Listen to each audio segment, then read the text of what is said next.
Hi, I'm Carl Azus. Welcome to CNN Student News. We're starting today with a tale of two threats. One was in America's second largest school district in Los Angeles, California. After getting what a school official called an electronic threat, the superintendent of the LA Unified School District canceled all classes yesterday. It impacted more than 640,000 students in more than 900 schools. A similar threat was made yesterday in the nation's largest school district in New York City. Officials there called that threat a hoax and kept school in session for more than 1 million students. No one was hurt in either system as a result of the threats. Some people criticized the LA superintendent for overreacting, while others said he did the right thing. The district gets threats all the time, but while officials in New York called their threat generic and outlandish, those in LA called theirs rare. And after the December 2nd terrorist attack in San Bernardino, California, which is 60 miles away from Los Angeles, LA officials said they were taking no chances. Based on past circumstances, I could not take the chance as it relates to one student or our staff that serve our students. Americans convicted of making bomb threats to schools can get prison sentences as long as 10 years. Most states allow minors to be tried as adults, and other penalties can include school suspension. Our series looking back on some of the top stories of 2015 continues right now. Today's focus, as promised, U.S. politics.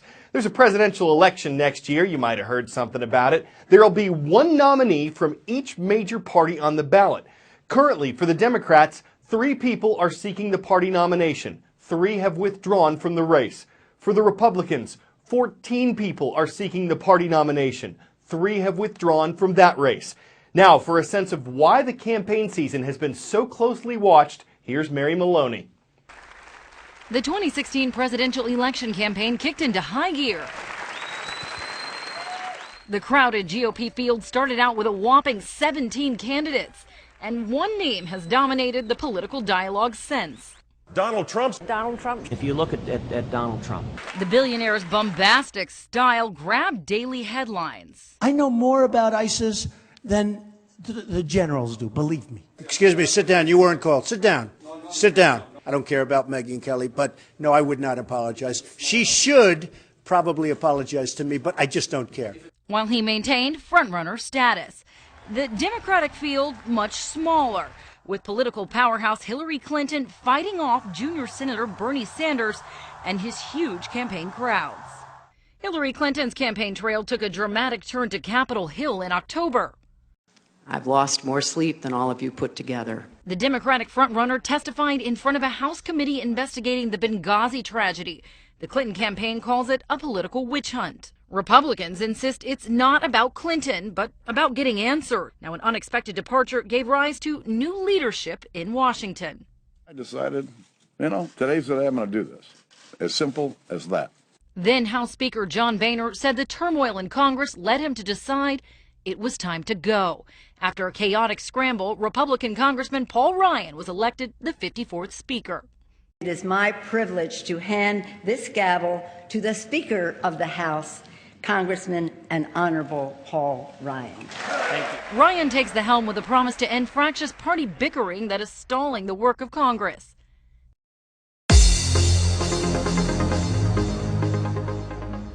On today's roll call, we're traveling down under. All of these requests came in to CNNStudentNews.com. First up, from Los Alamos, New Mexico, please welcome the Hawks. They're soaring over Los Alamos Middle School. Next, to Orem, Utah. When you're near Mountain View High School, you gotta watch out for the Bruins. And Sydney isn't Australia's capital, but it is its largest city, and it's home to Lycée Condorcet, the International French School of Sydney. Thank you for watching. Now, we're stepping inside the world of virtual reality. Virtual because what you see inside a headset is not exactly what you'd see in person. But as VR becomes more mainstream, there are concerns that hackers or criminals could take advantage, that without defined laws, people in general would behave differently in virtual worlds, that folks could get addicted to them and miss out on real life. But Brian Stelter believes the technology's worth a look. It could be the biggest leap in capturing our world since the photograph. This is virtual reality. Now, when you hear VR, you might imagine people wearing headsets, turning their heads and waving their arms. You might think it's a joke. But when you actually see it, when you try it, you stop laughing. All around the world, engineers are fine-tuning technology that immerses you in a 3D, 360-degree experience. Giants like Facebook are betting big that we'll all be strapping goggles to our heads and flailing around in the next few years. And Oculus is the company leading the way. I think that virtual reality has the potential to be the most connecting technology of all time. 23-year-old Palmer Luckey created Oculus as a teenager working in his parents' garage. I got into VR not because I was looking for the next likely financial return, but because I was a science fiction enthusiast who was entranced by the idea of virtual reality and using VR, particularly for video games. In 2012, Luckey used Kickstarter to try to keep his project afloat. Make a pledge and help us change gaming forever. And he ended up raising nearly $2.5 million. We were one of the most successful crowdfunding campaigns at the time, not because a bunch of Hollywood studios or a bunch of electronic mega corporations came in and said, this is our next feature we're going to use to sell people new TVs. It's because people said, we really want that. Last year, Facebook bought his startup for $2 billion. I'd seen VR before, but this was by far the best experience I'd ever seen. It was like teleporting to some other place just by putting on a headset. I was seeing the next great technology platform that's going to define the way that we all connect in the future. Hold on, give me a minute here. If you're like me, hearing other people talk about virtual worlds living inside goggles is not very compelling. That's actually an implicit problem of VR, and reporting about it too. It's the see it to believe it problem. So this is the best I can show you. Watch the first time I ever played games inside Oculus Rift. It's like being in a child's playroom, knocking on a ball. Oh, dropped off my hand. Someone firing at me, I'm firing back. So I can point at the other player that's Where are you? Are you next door? So I'm grabbing a slingshot, and as I pull it back with my other hand, it's actually really hard to put into words. Palmer has had more experience choosing the right words. How do you describe virtual reality? Virtual reality has that power to really allow you to do anything. Anything you can imagine doing in the real world, you can do, plus a whole set of experiences that are not possible in the real world. Right now, VR is mostly about gaming. But you can hear where Luckey's going with this. Movies in VR, live news events in VR, even face-to-face meetings. You can take people from opposite sides of the world and put them into the same virtual room together. Once you can do that well enough, you really remove the need for people to travel and burn tons of jet fuel to get around the world. You remove the need to have massive conferences where you expend huge resources just to get people in the same room talking to each other. So will his dream come true? Well, Oculus is not the only player in this virtual space. Sony has Project Morpheus, HTC has Vive, and then there's Microsoft's HoloLens, VR startup Magic Leap, and Google Cardboard, a cheap headset that uses your cell phone as the display.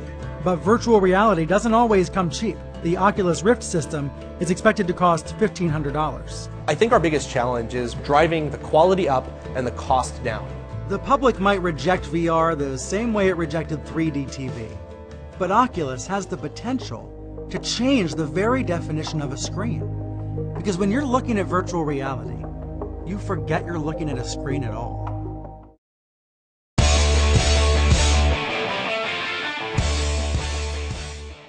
'Twas 10 days before Christmas when red and white checkered Santas set out to break a world record. St. Nicholas's ran to the ocean with care. 250 would have to surf there. But the record would fall like an elf in the waves. 320 would hang 10 that day. The goal and a cause defined with great clarity. It raised awareness to benefit charity. And well in advance of their magic night out, the Santas all got the chance to wipe out. Who would mind surfing alongside a Santa, even if you both got a mouthful of sanda? An exciting event where everyone's bored glides back to the beach so they can be sure to have a good night after hanging loose, setting a record, and making the news. I'm Carl Azus. We'll see you tomorrow.